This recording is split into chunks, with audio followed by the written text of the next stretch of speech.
Hello जी, कैसे हैं आप सब। उम्मीद करती हूँ आप लोग ठीक होंगे, खुश होंगे, स्वस्थ होंगे।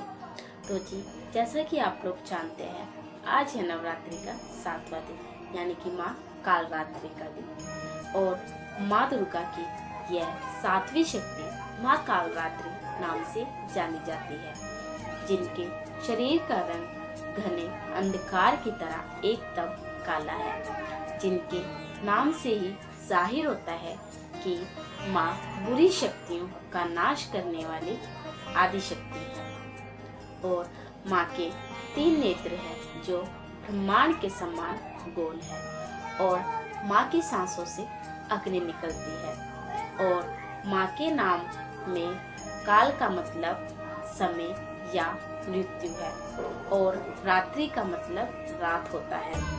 और जैसे अन्याय देवी शेर या बाघ की सवारी करती है, वैसे माँ कालरात्रि गधे पर सवार है।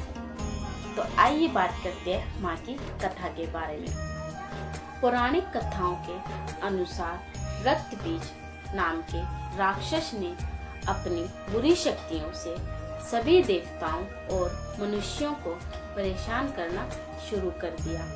और रक्तबीज की विशेषता यह थी कि जैसे ही उसके रक्त की बूंदें जमीन पर गिरती, वैसे ही उसके जैसा एक और शक्तिशाली राक्षस पैदा हो जाता था।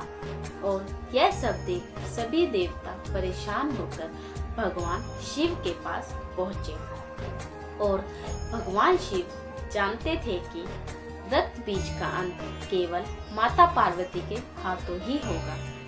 और फिर भगवान शिव ने माता से अनुरोध किया, और माँ पार्वती ने स्वयं अपनी शक्ति व तेज से माँ कालरात्रि को उत्पन्न किया। और फिर माँ कालरात्रि ने दैत्य रक्त बीज का अंत कर उसके शरीर से गिरने वाले रक्त को माँ कालरात्रि ने जमीन पर गिरने से पहले अपने मुख में भर लिया, जिससे माँ पार्वती कालरात्रि कहलाई।